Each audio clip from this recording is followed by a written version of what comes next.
Alright, so as promised, I did the review of, I binged, sorry.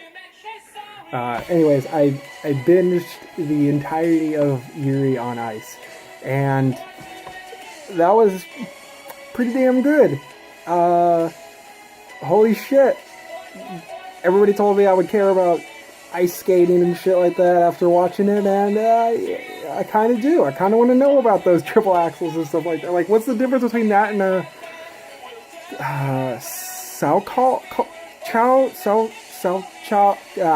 shit.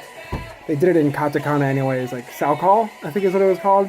Salcalo or whatever. Like, so I would be trying to, specifically trying to figure out what would be the translation. And even though it was on subtitles and stuff like that, it would be, yeah. Anyways, I really freaking enjoyed it. Just a quick review of it. I mean, obviously nothing's perfect and everything like that. The only thing that I really had an issue was, as Digibro has pointed out, that there is scenes that are reused and stuff like that. I enjoyed Looney Tunes, so it didn't really bother me too much, to be honest. And I can't really blame them. Those scenes look pretty fucking hard to animate anyways. Super Eye Patch Wolf made the note that there's some proportions off.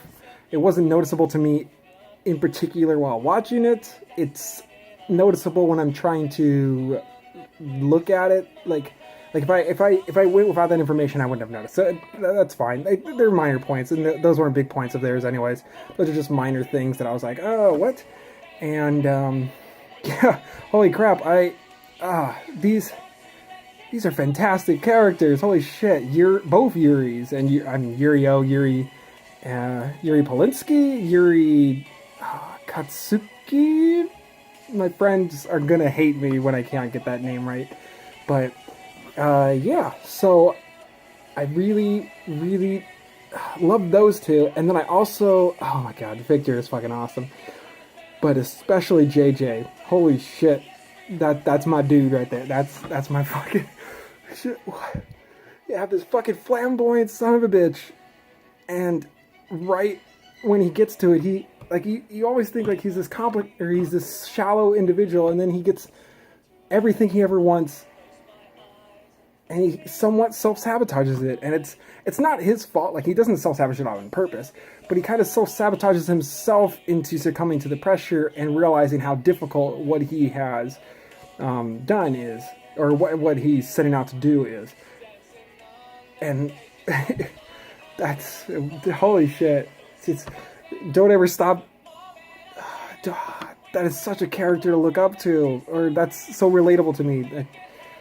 I don't know, just watching someone who succeeds and then ultimately fails once they start achieving their dreams it's kind of like that old Indian giving sort of thing. Like, you feel like you gave them everything, and then you're just kind of like trying to take it away from them to tease them. But he kind of brought it on himself, so I don't know. Oh my god, that was such a well-written character. Oh, I want to see more of JJ. Like, I definitely want to see these guys go to Worlds and stuff like that. And so hopefully there's a season 2. I don't know if there is or not. I just wanted to give my thoughts on season 1. It was, the art was beautiful. I was turned on by Chris, if that's anyone's question. It was interesting. I was like, damn, he's got a booty like Rin Tosaka. It's pretty good. So yeah, that booty is pretty nice on Chris, and it was just so well done. And I don't know how loud History Maker is in the background, but it's definitely not a fan of openings. Don't really give a shit. Don't really care. I want cold openings, and this show even does cold credits, and that's beautiful. The final episode and one of the end episodes for one of the tournaments and stuff like that did cold credits. Sometimes I think it even did cold openings, but I don't remember any particular episode. I love that style. Like my first example that I always come to with cold openings is Aspen from South Park. I think it's episode 602 or something like that. Yeah, I fucking love South Park. Get over it. Shit, that's my childhood right there. But I love cold openings. Just get into the show. I feel distracted by openings, and unfortunately, for a lot of shows, it detracts. I loved Clan Ed, both the first series and the after story, because when I watched it, I didn't see the openings. Someone edited them out, and it just always felt like a cold opening to me, and that made the series so much better. Apparently the openings aren't that good anyways. People tell me. I haven't even bothered to watch it. I don't really care. The show is really good. Why would I bother watching the opening? If it doesn't add anything to it, or if it didn't add anything, or if I don't feel like I was missing anything from watching Clan Ed, which I don't, especially after story. Holy crap. Cry porn it may be, did you, bro? But I don't care. I enjoyed every tear I shed. And I definitely love that show as well. What else can I say about the show quickly? It's great. Give it a shot. It's only 12 episodes anyways, so it's like 12 divided by 4 hours. It's a little bit over 4 hours. It's probably closer to 4.5 hours, probably, if you just straight do it. I've been doing my exercise bike and my rowing machine while watching it, so I've had some distractions and stuff like that, so I got about a decent amount of exercise done while watching it, so it was definitely a great distraction to exercise. And it wasn't a distraction, it was great, and this inspirational series. So I would say give it a shot.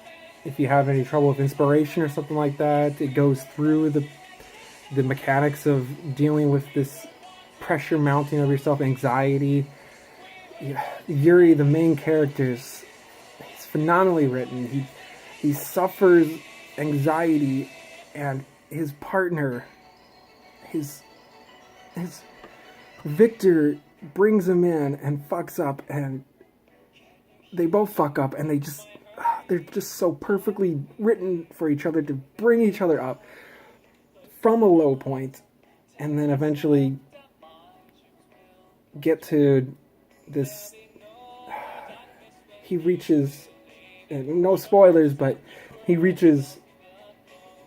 accomplishes a lot of his dreams and a lot of his goals, and he also fails, and thanks for the recommendations, y'all. Anyways, take it easy. I will do another series at some point. Cheers.